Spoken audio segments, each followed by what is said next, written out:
काफी पॉजिटिव है ब्रोकरेजेस, एक सुर में गा रहे हैं कि इस स्टॉक को आप एज अ पॉजिटिव देख सकते हैं। इन लेवल्स पर भी खरीदारी की राय है। आउट परफॉर्म तक की कॉल आ गई है और 1140 तक के टारगेट प्राइस यानी कि 25% का अपसाइड श्रीराम फाइनेंस में अब नजर आ रहे हैं। और खबर के पीछे का कारण हमने समझा वो मेगा डील श्रीराम फाइनेंस की और MUFG के साथ जो हुई है। अब नोमुरा कह रहे हैं कि MUFG की 20% स्टेक और बोर्ड पर रिप्रेजेंटेशन गवर्नेंस के लिहाज से अगर आप देखें तो बड़ा प्लस माना जा रहा है। इससे होगा क्या, नोमुरा का मानना है कि फाइनेंशियल ईयर 28 तक AUM ग्रोथ 20% दिख रही है उनको। हालांकि उन्होंने ये कहा कि कैपिटल इन्फ्यूजन से रिटर्न ऑन इक्विटी थोड़ा डाइल्यूट होगा आने वाले समय में, लेकिन रिटर्न ऑन एसेट काफ़ी इंप्रूव हो सकता है। जेफरीज मान के चल रहे हैं कि जो 40,000 करोड़ का इन्फ्यूजन होगा इसे टियर 1 कैपिटल को 30% तक ये ले जाएगा और इससे AAA क्रेडिट रेटिंग अपग्रेड की भी संभावनाएं बढ़ रही हैं। CV और MSME जैसे नए सेगमेंट्स में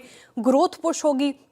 शॉर्ट टर्म में इन्होंने भी माना EPS और ROE पर थोड़ा दबाव दिख सकता है, लेकिन लॉन्ग टर्म में काफ़ी पॉजिटिव रिपोर्ट है। CLSA ने आउट परफॉर्म के दिए कॉल दी है। लॉन्ग टर्म के लिहाज से कह रहे हैं अभी श्रीराम फाइनेंस में एक बड़ा अपग्रेड देखने को मिल सकता है। तो फिलहाल ये काउंटर आपके रडार पर होना चाहिए। डील तो अच्छी है। इंडिविजुअल स्टॉक्स में भारतीय एयरटेल को ही कवर किया। 2 रिपोर्ट आई है। इनफैक्ट मॉर्गन स्टैनली ने पूरा टेलीकॉम स्पेस पर अपनी रिपोर्ट निकाली है और एवेंडिस ने सिर्फ भारतीय एयरटेल पर निकाली है और रिड्यूस की कॉल आ गई है। 1700 तक के नीचे के टारगेट प्राइस दिए हैं। 2097 के लेवल पर कर रहा है कारोबार, तो काफ़ी डाउनसाइड दिख रहा है एवेंडिस को भारतीय एयरटेल में। और मॉर्गन स्टैनली हालांकि काफ़ी पॉजिटिव है पूरे स्पेस को लेकर। उनका मानना है कि यहाँ से अच्छा परफॉर्म करेगा ये स्टॉक।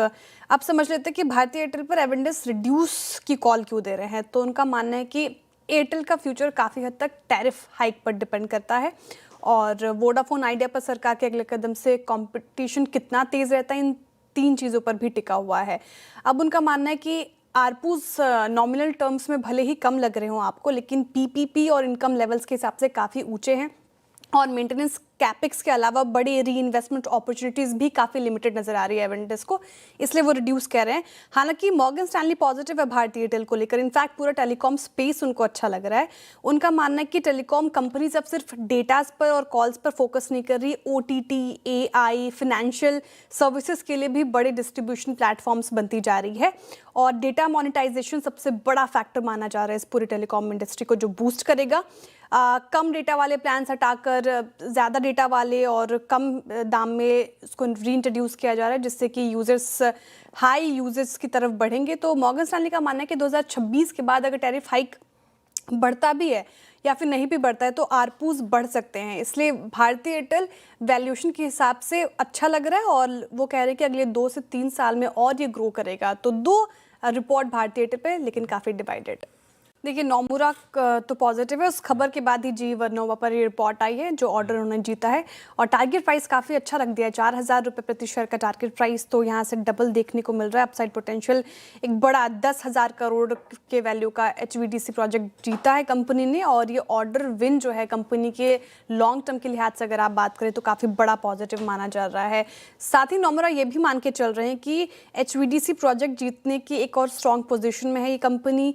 पेरेंट कंपनी की तरफ से ग्लोबल गाइडेंस बढ़ने से एक्सपोर्ट ऑर्डर्स की ट्रैक्शन भी बेहतर हो रही है, ये एक और बड़ी चीज़ है। इसलिए ब्रोकरेजेस ने अनुमान रखा है कि फाइनेंशियल 25 और 28 के बीच अगर आप बात करें कंपनी की EPS करीब 41% के अगर से बढ़ सकती है।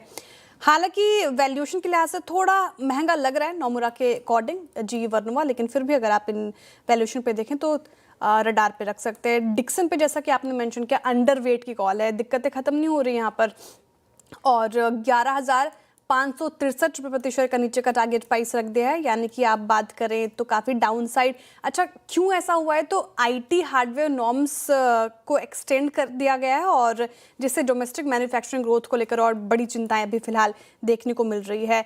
ये एक नेगेटिव ट्रिगर MS मान के चल रहे हैं डिक्सन टेक के लिए और उनका मानना है कि फाइनेंशियल ईयर 30 तक अगर IT हार्डवेयर करीब डिक्सन की कुल रेवेन्यू में 7% योगदान देता है और इसको लेकर अगर नॉर्म्स में कुछ फेरबदल होते हैं तो वो डोमेस्टिक EMS प्लेयर्स के लिए काफ़ी नेगेटिव होगा।